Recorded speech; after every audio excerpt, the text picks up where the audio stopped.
आज आपको कक्षा 8 के अध्याय 3 को पढ़ाऊंगी, जिसका नाम है MS एक्सेल। तो MS एक्सेल जो है एक स्प्रेडशीट प्रोग्राम है और यह प्रोग्राम एक स्क्रीन ओरिएंटेड प्रोग्राम है, जिसे प्रयोगकर्ता स्क्रीन पर फाइनेंशियल डाटा को व्यवस्थित करने के लिए प्रयोग करते हैं। और यहाँ डाटा सेलों में स्टोर और प्रदर्शित होता है।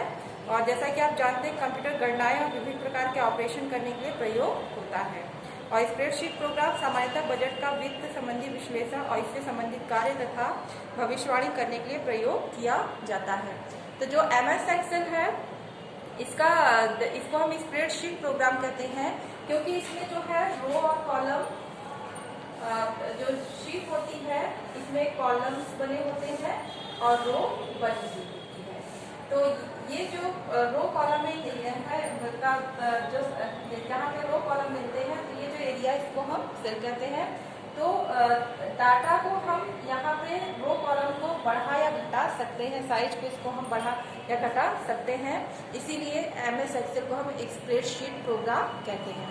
और MS एक्सेल जो है ये स्क्रीन ओरिएंटेड प्रोग्राम है। आप जिस तरह से स्क्रीन को सेट करना चाहते हैं कर सकते हैं। इसमें रो कॉलम को सेट करना चाहते हैं, ये जो ब्लॉक्स है उसकी साइज जो है कम ज़्यादा आप कर सकते हैं। और इसका प्रयोग जो है फाइनेंशियल डाटा व्यवस्थित करने में, तालिकाएं बनाने में, और चार्ट वगैरह यदि बनाना है और आपको कैलकुलेशंस करने हैं, गणना करने का कार्य करना है, तो ये सभी कार्य जो है MS एक्सेल में किया जाता है। तो MS एक्सेल, अब हम बात करते हैं MS एक्सेल के घटक की।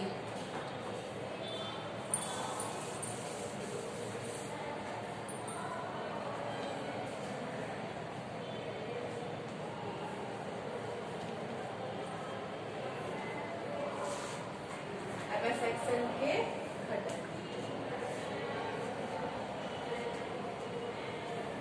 तो MS एक्सेल के घटक जो है उसमें हम बात करते हैं वर्कबुक,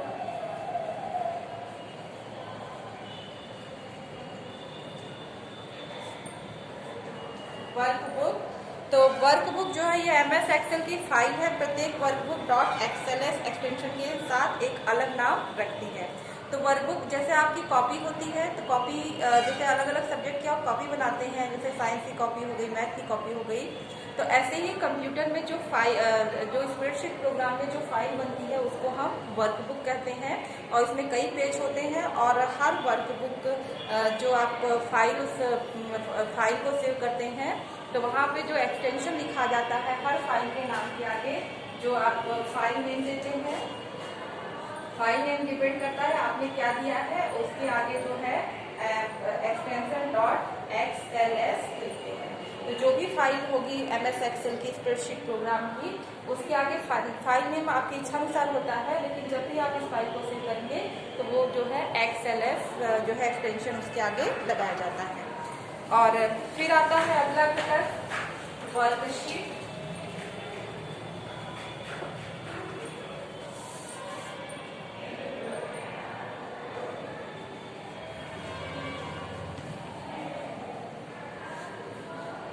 वर्कशीट, तो वर्कशीट जो है, वर्कबुक में बहुत सी वर्कशीट होती है। प्रत्येक वर्कशीट का अपना नाम होता है। जैसे एक बुक होती है, कॉपी होती है, तो उसके अंदर बहुत सारे पेजेस होते हैं। तो बुक को आप वर्कबुक मानिए, और जो है जो उसके पेजेस है उसको हम क्या कहते हैं, वर्कशीट कहते हैं। तो ऐसे ही MS एक्सेल में जो वर्कबुक होती है, जो पेजेस हम उपयोग करते हैं, जिसके अंदर जो पेजेस होते हैं उसको हम वर्कशीट कहते हैं। तो MS एक्सेल में जो पेज होता है, जो वर्कबुक का जो पेज होता है, उसको वर्कशीट कहा जाता है। फिर जो हम बात करते हैं अगला घटक है रो। तो यह सेलों का हॉरिजॉन्टल कलेक्शन होता है। मैंने आपको बताया कि जो इसमें शीट होती है, हर पेज जो है इस तरह से कॉलम और रो में बटा हुआ होता है। और यहाँ पे सबकी नंबरिंग होती है, A B C D E, इस प्रकार से कॉलम की, और पंक्ति की नंबरिंग जो है 4 5 6 1 2 3 4 5 6 इस तरह से होता है।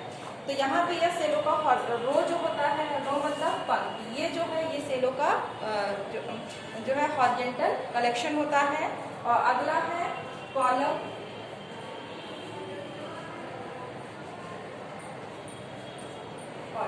यहाँ ये देखिए, ये पंक्ति है, इसमें कितनी पंक्ति है, रो कितनी है, 1 2 3 4 5। इसी वर्टिकल से उसमें कई रो होती हैं।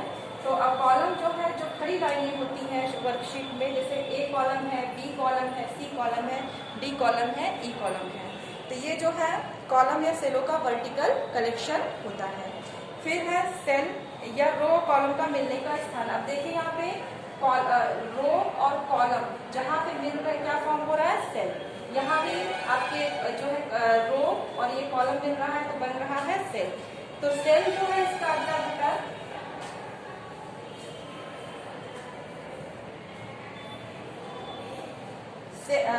सेल या रो कॉलम के मिलने का स्थान है। और जो है अब आते हैं फॉर्मूला बार। जो शीट के ऊपर जो है फॉर्मूला बार होता है, तो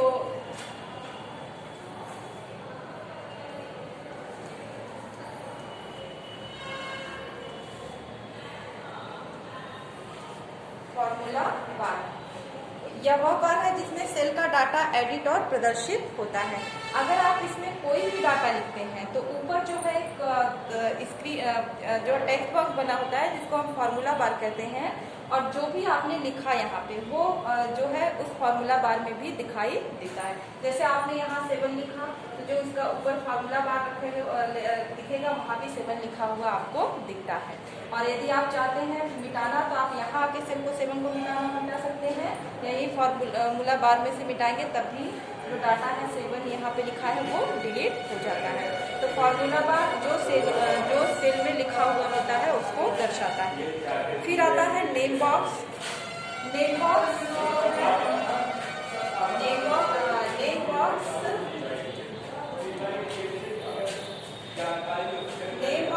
या प्रत्येक सेल के एड्रेस को प्रदर्शित करता है। अब सेल एड्रेस से यहाँ तात्पर्य है, जैसे ये सेल है इसका एड्रेस होगा कॉलम ए है और रो 1 है तो इसका एड्रेस होगा A1। यहाँ पे इसका एड्रेस होगा, बी पंक्ति है और ए जो है कॉलम है जो है, तो यहाँ पे क्या होगा A3। इसका एड्रेस क्या होगा, सी कॉलम है और पंक्ति जो है इसकी रो क्या है 3, तो इसका एड्रेस होगा C3। तो जो इसमें नेम बॉक्स होता है ये प्रत्येक सेल के एड्रेस को दर्शाता है कि किस कॉलम में आप हैं। फिर आता है एक्टिव सेल।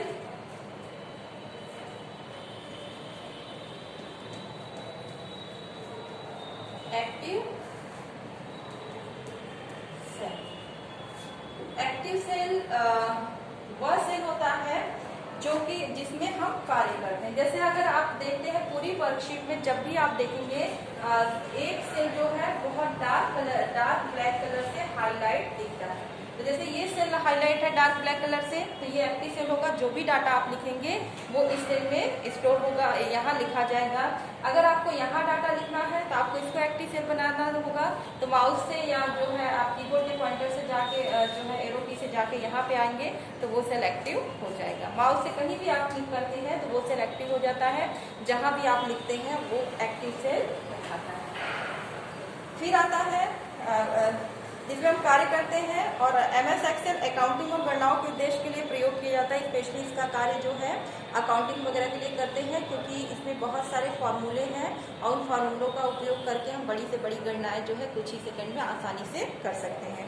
तो वर्कशीट में फॉर्मूला और फंक्शन का प्रयोग करके सेल में न्यूमेरिक डाटा स्वतः ही गणनाएं करता है।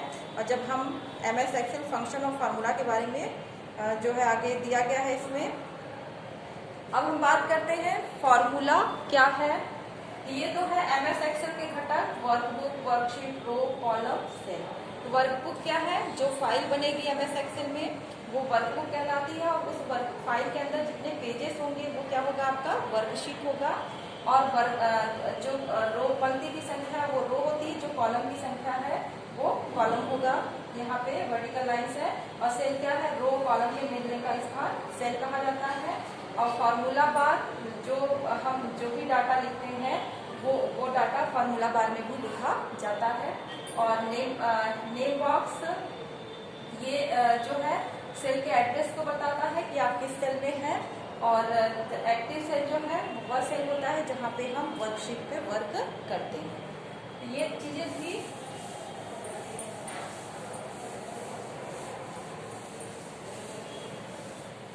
अब अगला इसमें है, आगे है फॉर्मूला क्या है।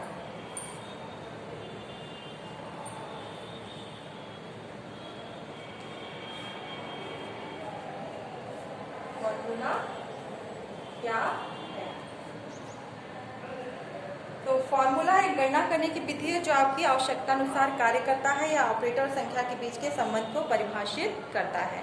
तो फॉर्मूला एक गणना करने की विधि है। आप मैथ करते हैं, गणित करते हैं, तो आप वहाँ सूत्र लिखते हैं, उन्हीं सूत्रों को हम फॉर्मूला कहते हैं। तो उन सूत्रों को लिख के आप जो है अपने गणितीय कैलकुलेशन गणनाएं करते हैं। तो इसी प्रकार से एक्सेल में कार्य करने के लिए जो है कुछ गणना करने की विधि दी गई है जिसको हम फॉर्मूला कहते हैं, और यह ऑपरेटर और संख्या के बीच के संबंध को परिभाषित करता है। तो फार्मूला को फार्मूला बार या सेल में टाइप किया जाता है। यह सदैव एक इक्वल संकेत से शुरू होता है। फार्मूला की गणना गणितीय ऑपरेशन के प्रथमता क्रम पर आधारित है। तो यहाँ पे जब एक्सेल MS एक्सेल में आप जब भी कोई भी फार्मूला लिखते हैं, मतलब कहने का कि कोई भी सूत्र लिखते हैं, आपके गणित के सूत्र यहाँ कम काम आते हैं। एक्सेल के अपने कुछ फार्मूले बनाए गए हैं इस सॉफ्टवेयर के, और उनका प्रयोग करके हम अपने गणितीय कार्य आसानी से कर सकते हैं। तो जब भी फार्मूला एक्सेल में लिखा जाता है वो इक्वल साइन पहले लगा दिया जाता है, बराबर का निशान लगाया जाता है, और उसके बाद जो है फार्मूला को लिखते हैं। तो फार्मूला क्या है? एक गणना करने की विधि है, और ये हमारी आवश्यकता अनुसार कार्य करता है या ऑपरेटर और संख्या के बीच के संबंध को परिभाषित करता है। तो यह ऑपरेटर और संख्या के बीच के संबंध को परिभाषित करता है, और फार्मूला क्या है? गणना करने की विधि। फिर आता है, अब यहाँ पे जो फार्मूला अगर आप कोई लिखते हैं तो ये प्रथमता के क्रम में उसको सॉल्व करता है। जैसे आप मैथ में बॉडमास रूल पढ़ते हैं, वैसे यहाँ जो कंप्यूटर MS एक्सेल है इसका प्रथमता का क्रम है। तो उसको मैं बताती हूँ आपको।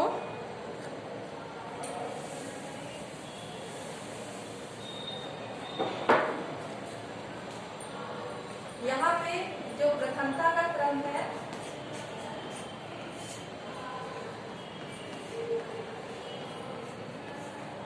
और ये जो है उच्चतम से निम्नतम,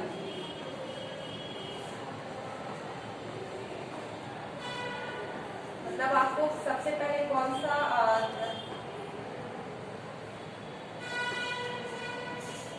उच्चतम से निम्नतम की ओर है ये, और जो है इसमें कॉलम बना लेते हैं ऑपरेटर का, और ये एक उदाहरण जो है यहाँ पे उदाहरण के थ्रू इसको समझाएंगे। जैसे ऑपरेटर में सबसे पहले जो भी आपका फॉर्मूला दिया गया है, हम उसमें जो भी आपकी गणना करना है आपको, उसमें ब्रैकेट को सॉल्व करते हैं। जैसे ब्रैकेट में 4 + 5 लिखा है, या और फॉर्मूले हैं, तो हम 4 + 5 को पहले सॉल्व करेंगे क्योंकि ये ब्रैकेट में है। फिर अगला, उसके बाद प्रथमता का क्रम है प्रतिशत चिन्ह का, ये इस तरह से, ये है प्रतिशत चिन्ह। प्रतिशत चिन्ह ये 100% जो है होता है, ये 100% को बताता है। फिर है ये सिंबल जिसको हम कैरेट चिन्ह बोलते हैं, ये है आपका कैरेट चिन्ह। और इसको जैसे आपको 4 की पावर 3 लिखना है, इस तरह से लिखना है, तो आप कैरेट चिन्ह का उपयोग इस तरह से करेंगे। तो जैसे आपको बताया कि 4 की पावर 3 लिखना है, तो आप इस कैरेट चिन्ह का प्रयोग करते हैं। फिर एस्टेरिस्क साइन है यहाँ पे,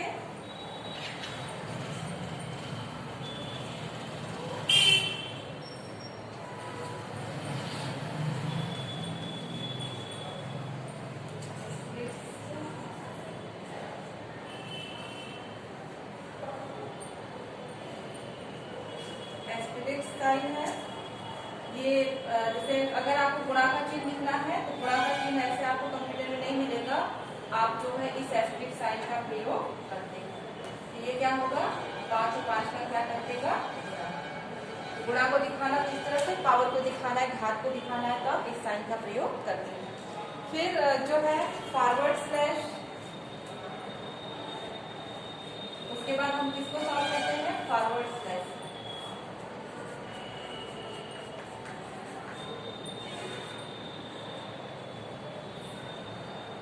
और ये 12 बाय, ये किसके लिए होगा? और इधर बना देते हैं। ये आपका ऑपरेटर हो रहा है, ये ऑपरेटर, और ये मतलब, तो अगर हम यहाँ पे प्लस जोड़ चिन्ह देते हैं, ये आपका जोड़ का चिन्ह है।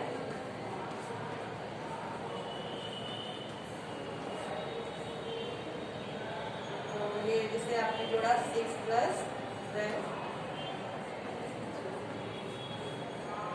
ये माइनस है, घटाव चिन्ह, 10 - 12 किया। तो क्या कर रहे हैं आप यहाँ पे जो है घटाव का कार्य कर रहे हैं। तो ये जो ऑपरेटर हम उपयोग करेंगे MS एक्सेल में, उनकी प्रथमता का क्रम इस प्रकार से होता है। पहले ब्रैकेट को सॉल्व किया जाता है, फिर प्लस चिन्ह को, फिर कैरेट चिन्ह, फिर एस्टेरिस्क का उपयोग करेंगे हम, फिर फॉरवर्ड स्लैश जो है लिया जाता है, फिर फॉरवर्ड स्लैश का उपयोग हम भाग के लिए करते हैं, एस्टेरिस्क चिन्ह का उपयोग हम गुणा के लिए करते हैं, और फिर जो है प्लस जोड़ को सॉल्व करेंगे, और फिर जो है घटाव चिन्ह को हम सॉल्व करेंगे। ठीक है, तो इस तरह से हम MS एक्सेल में वर्ग जो है इस तरह से प्रथमता का क्रम का उपयोग करते हैं।